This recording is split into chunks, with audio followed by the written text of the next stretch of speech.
Hi friends, പുതിയൊരു വീഡിയോയിലേക്ക് എല്ലാവർക്കും സ്വാഗതം. ടാസ്ക് മന്ത്ര പ്ലാറ്റ്ഫോമിൽ നമ്മൾ DSAT ടെസ്റ്റ് അറ്റൻഡ് ചെയ്യുമ്പോഴാണ് ഇവിടെ ആക്റ്റീവായിട്ട് വരുന്നത്. അപ്പോൾ ടെസ്റ്റ് അറ്റൻഡ് ചെയ്യുന്ന സമയത്ത് നമ്മൾ 18 വയസ്സ് തികഞ്ഞ ഒരു സ്ത്രീയാണ് എന്ന് മനസ്സിലാക്കുന്നതിനായിട്ട് നമ്മുടെ എന്തെങ്കിലും ഒരു പ്രൂഫ് നമ്മൾ അറ്റാച്ച് ചെയ്ത് കൊടുക്കണം. അത് ആധാർ കാർഡ് ആകാം, വോട്ടർ ID ആകാം, ഡ്രൈവിംഗ് ലൈസൻസ് ആകാം, എന്താണെങ്കിലും. ചില ആളുകൾ അത് കൊടുക്കുന്ന സമയത്ത് അത് തെറ്റായ രീതിയിലാണ് അപ്ലോഡ് ചെയ്ത് കൊടുക്കുന്നത്. അപ്പോൾ കറക്റ്റായിട്ട് KYC ഡീറ്റെയിൽസ് എങ്ങനെ കൊടുക്കാം എന്നുള്ളതാണ് ഇന്നത്തെ ഈ ഒരു വീഡിയോ. ഇവിടെ ഞാൻ നിങ്ങൾക്ക് കുറച്ച് ഇമേജ് കാണിച്ചു തരാം. അപ്പോൾ നമ്മൾ കൊടുക്കുന്ന ഇമേജ് എപ്പോഴും നല്ല ക്ലാരിറ്റി ഉള്ളതായിരിക്കണം. നമ്മൾ ടാസ്ക് മന്ത്രയിൽ രജിസ്റ്റർ ചെയ്യുമ്പോൾ എന്താണോ നമ്മൾ പേര് കൊടുത്തിരിക്കുന്നത് അതേ സെയിം പേരിലുള്ള പ്രൂഫായിരിക്കണം. ഇപ്പം ഒരു മകളുടെ പേരിൽ രജിസ്റ്റർ ചെയ്തിട്ട് അമ്മയുടെ പ്രൂഫ് കൊടുക്കാൻ പറ്റില്ല. നമ്മൾ ആരുടെ പേരിലാണോ രജിസ്റ്റർ ചെയ്തിരിക്കുന്നത് ആ ഒരു വ്യക്തിയുടെ KYC വേണം നമ്മൾ കൊടുക്കാൻ വേണ്ടിയിട്ടും. അപ്പോൾ നമ്മളിങ്ങനെ കയ്യിൽ പിടിച്ചിരിക്കുന്ന ഇമേജ് ഇത് നമുക്ക് തെറ്റായിട്ടുള്ളൊരു ഇമേജാണ്. ഓക്കെ, ഇതുപോലെ നമുക്കൊരു സൈസ് ഉണ്ട്. ആ ഒരു സൈസിനേക്കാൾ കൂടുതലായിട്ട് ഇത്രയും നീളത്തിലുള്ള ഇമേജ് ഇതും നമുക്ക് അലൗഡ് ആയിട്ടുള്ള ഇമേജ് അല്ല, ഇതും നമുക്ക് തെറ്റാണ്. അതുകൂടാതെ നമുക്ക് ചെരിഞ്ഞിരിക്കുന്ന ഇമേജ് നമ്മൾ നേരെ ഒരു ഫോട്ടോ എടുക്കുന്ന സമയത്ത് നമ്മൾ ആധാർ കാർഡ് നമ്മൾ എങ്ങനെയാണോ നമ്മുടെ മുഖത്തോട് ചേർന്ന് പിടിക്കുന്നത്, നേരെ പിടിക്കുന്നത്, ആ ഒരു ഇമേജാണ് നമുക്ക് ആവശ്യമായിട്ടുള്ളത്. ഇങ്ങനെ ചെരിഞ്ഞിരിക്കുന്ന ഇമേജും നമുക്ക് തെറ്റായിട്ടുള്ളൊരു ഇമേജാണ്.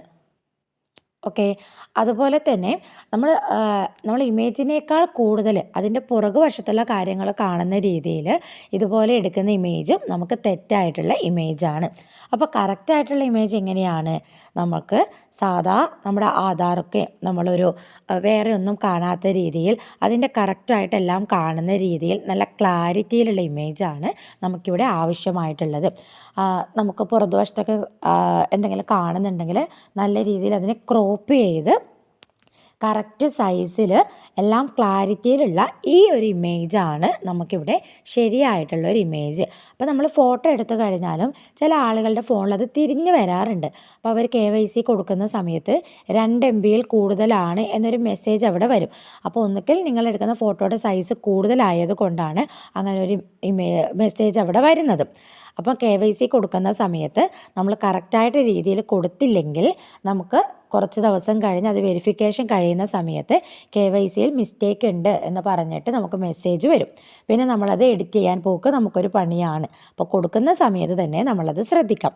അതുപോലെ തന്നെ ടെസ്റ്റ് പാസ്സായ ശേഷമാണ് നമ്മളിവിടെ ബാങ്ക് അക്കൗണ്ട് ഡീറ്റെയിൽസ് കൊടുക്കുന്നത്. ബാങ്ക് അക്കൗണ്ട് ഡീറ്റെയിൽസ് കൊടുക്കുന്ന സമയത്ത് നമ്മുടെ അക്കൗണ്ട് നമ്പർ, നമ്മുടെ IFSC കോഡ്, രജിസ്റ്റർ ചെയ്ത ആളുടെ പേര്, ഇത്രയും കറക്റ്റായിട്ട് കാണാൻ പറ്റുന്ന രീതിയിലുള്ള ബാങ്ക് അക്കൗണ്ട് പ്രൂഫ് വേണം നമ്മൾ കൊടുക്കാൻ വേണ്ടിയിട്ട്. ഓക്കെ, ചില പാസ്ബുക്കിൽ IFSC കോഡ് വേറെ പേജിലായിരിക്കും ഉണ്ടാവുന്നത്.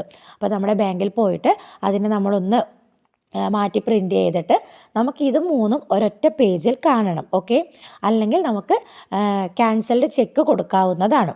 അപ്പം ബാങ്ക് അക്കൗണ്ടും നമ്മുടെ KYCയും ഓക്കെ ആയാലാണ് നമുക്ക് ടാസ്ക് മന്ത്രയിൽ നിന്നും ഇൻകം കിട്ടുന്നത്. അപ്പോൾ ഇനി മുതൽ KYC ബാങ്ക് ഡീറ്റെയിൽസ് കൊടുക്കുന്ന സമയത്ത് നമ്മുടെ ഫോട്ടോ ചെരിഞ്ഞിട്ടാണോ നേരെയാണോ ഈ പറയുന്ന കാര്യങ്ങളൊക്കെ നിങ്ങളൊന്ന് ശ്രദ്ധിക്കുക. ഓക്കെ, അപ്പോൾ ഈ ഒരു വീഡിയോ ഇഷ്ടപ്പെട്ട് കഴിഞ്ഞാൽ തീർച്ചയായിട്ടും നമ്മുടെ ചാനൽ ഒന്ന് സബ്സ്ക്രൈബ് ചെയ്ത് സപ്പോർട്ട് ചെയ്യുക. കൂടാതെ ബെൽ ബട്ടൺ പ്രസ് ചെയ്യുക. അപ്പോൾ ടാസ്ക് മന്ത്ര റിലേറ്റഡ് ആയിട്ട് ഞാൻ എല്ലാ വീഡിയോസും ഈ ഒരു ചാനലിൽ അപ്ലോഡ് ചെയ്യുന്നതാണ്.